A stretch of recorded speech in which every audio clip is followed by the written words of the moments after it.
Training multiple cats at the same time sounds impossible, but in many cases, it's doable if you know what you're doing. I'm going to teach you a few techniques to successfully train your cat while other cats are present in the same room as them. Before going any further, this video assumes that you already know and understand the basics of cat training. So if you're just getting started, this probably isn't the correct video to start with. Watch my video on clicker training first instead. Let's address a common concern people have in multi-cat homes that applies to both training with your cats in the same room and separate rooms. If you're using a clicker, will it confuse the cats if they hear it while you're training the other cat? Maybe.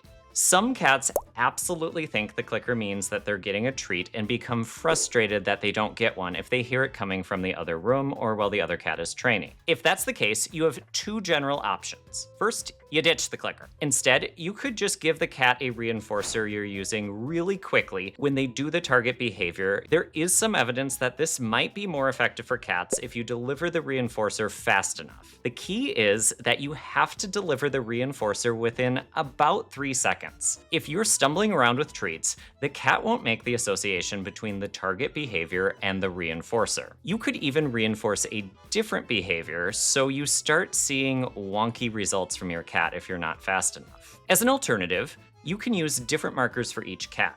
One cat would get a clicker, and the other cat you could say the word click as an example. In a lot of cases where you're training cats in separate rooms, this becomes just a non-issue. The cat you're not training will learn that the click only means that they get a treat when you are in the same room as them. They'll figure out that certain qualities of the click impact whether a reinforcer is coming. The volume, if it's muffled, and probably most importantly, whether or not you are in the same room. You become something called a discriminative stimulus to your cats. Feel free to add being a discriminative stimulus to your resume. Whether or not you are in the room signals that reinforcement is or is not available to your cat. Even if they hear the click through a closed door, you not being there means no snacks are coming. It's kind of like if you went to your favorite restaurant and the lights were off. The lights being on can act as a discriminative stimulus to you that reinforcement of tasty snacks is available for you. When teaching cats new behaviors for the first time, it's a good idea to keep the cats in separate rooms so they're less distracted while they learn. This can help when they are in the same room as each other doing the training eventually, because the more times a behavior is reinforced, the more likely the cat is to do the behavior even when they're a little bit distracted. You may need to practice adding in distractions gradually so your cat learns to focus on the training despite there being the probably large distractor of the other cat or cats. One easy way to do that is to have a TV on in the background with the volume down so there's a picture moving. You can do the same thing with either music or the sound of the TV, but start at a very low volume, and over the course of multiple training sessions, increase the sound incrementally as your cat is successful at the training. You can, or you may need to if you're doing the training during an introduction, apply the same concept of gradually changing the situation to help gradually transition the cats to training in the same space using a tall pet gate to keep them separated. Notice how often I am repeating the word gradually. Gradual is really important for this. Depending on your situation and your needs, you can apply a lot of what you do when the cats are actually in the same room as each other to training sessions with a gate between them. So let's start talking about what to do when the cats are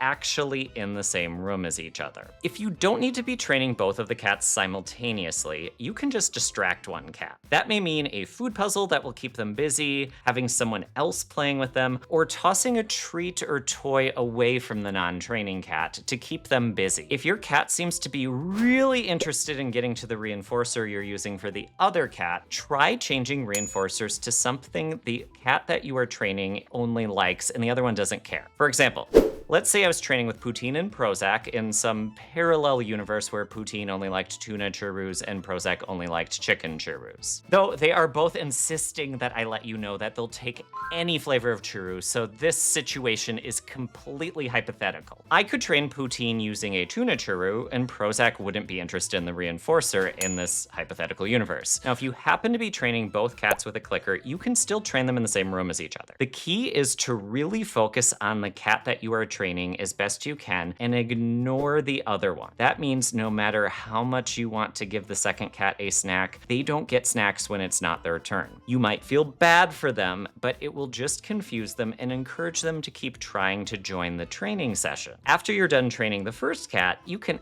absolutely give them snacks during their own training session, or if you have two people training, they can focus intently on the second cat. If that's the case, one person per cat.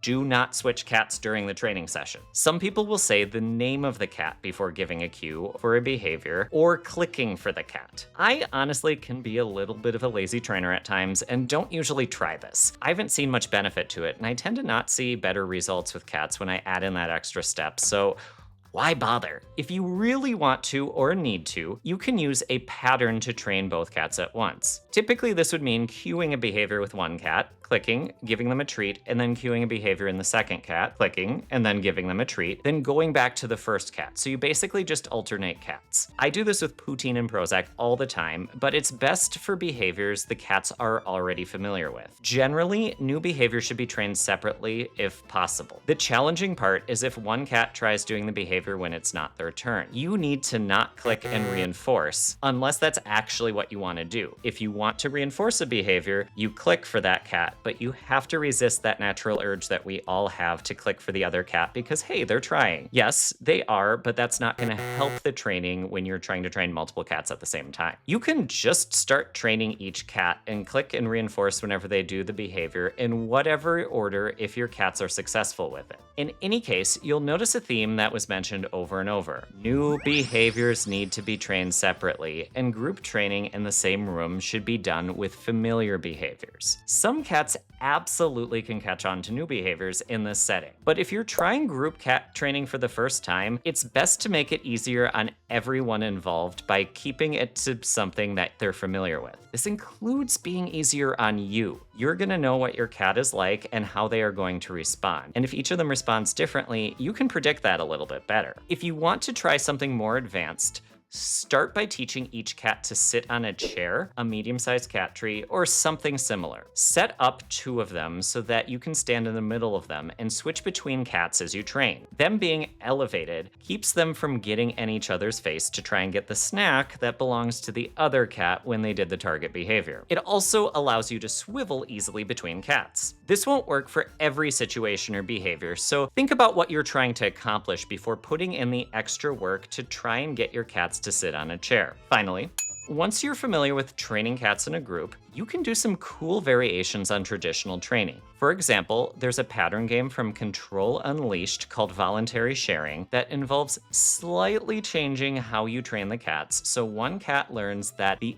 other cat getting a snack is a signal that they will get a snack. It can help reduce tension between cats and reduce territoriality. I've had people do this with humans before when the cat is acting territorial towards humans. Basically, what they do is they give the human something, so then the cat thinks that the human is getting a treat, and then the cat gets a treat. I have a video that I'm working on how to do voluntary sharing in more details, so if you're curious about learning more about it, either pick up a copy of Control Unleashed or watch out for that video. You can also teach the cats to do a group station where they all sit in one spot until cued to get out of stationing. If you're feeling nervous or intimidated, pick something really easy that your cat knows well for the target behavior to start with, and make the session really low risk to start by using a barrier. If you don't succeed the first time, you can always try again or consider working with a professional. If you're a subscriber or a member of my channel, give this a try and let me know how it goes in the comments. I'd love to celebrate your cat training successes with you because this is really fun to do and really cool to see the results of.